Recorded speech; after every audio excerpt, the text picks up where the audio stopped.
Quelle sorte d'obéissance Dieu attend de nous? En relation avec la nature de l'obéissance, Dieu attend de nous une totale obéissance et non pas une obéissance partielle. La vie du roi Saül a sans aucun doute quelques leçons à nous donner sur l'obéissance partielle. L'histoire est bien connue de tous dans 1 Samuel 15, 9 à 23.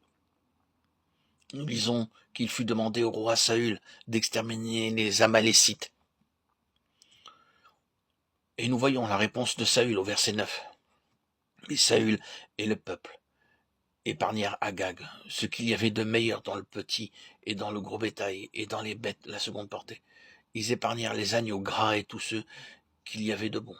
Ils ne voulurent pas le vouer à l'interdit, et ils vouèrent à l'interdit seulement tout ce qui était méprisable et chétif.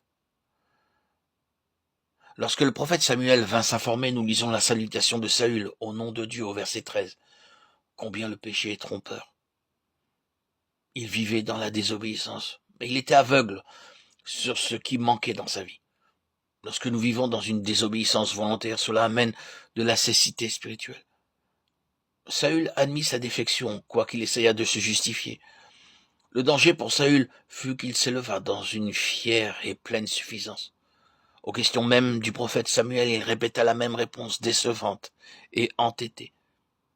Il y a également le bêlement de la brebis dans nos vies. Nous pouvons chanter des cantiques de louange, mais cependant le bêlement est là, dans les lieux où nous n'avons pas pu mettre les choses en règle. À cause de sa désobéissance, Saül devint complètement aveugle. Malgré le jugement sur lui-même, il voulait se justifier. Ce fut la seconde erreur qu'il commit. Au verset 21, nous voyons que Saül blâma le peuple. Mais le peuple prit des dépouilles. Combien cela ressemble à Adam. Dans une certaine mesure, il blâme également Dieu en disant « la femme que tu m'as donnée ».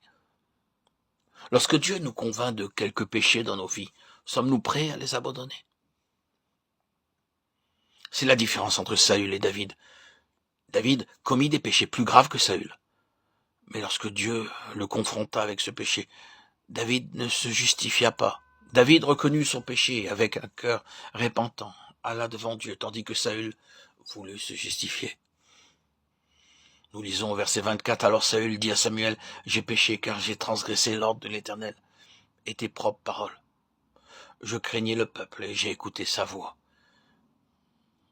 Voilà la réponse qu'il donna à Samuel. Il avait toujours des raisons pour justifier ses fautes. Combien cela est souvent vrai dans nos vies. Nous essayons toujours de justifier nos fautes. Nous blâmons ceux qui nous reprennent.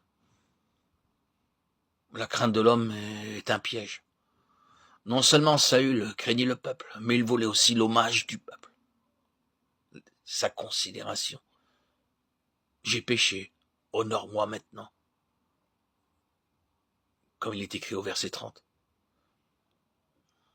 Saül voulait l'honneur devant les hommes. La crainte des hommes et l'honneur devant les hommes peuvent faire obstacle à l'obéissance totale à Dieu. La même chose est dite par Jésus dans Jean 12, 42, 43.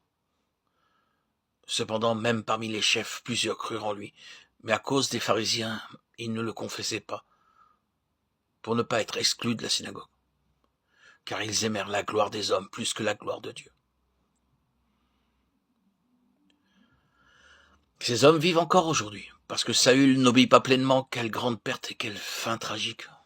Nous voyons dans les Écritures sa fin désastreuse.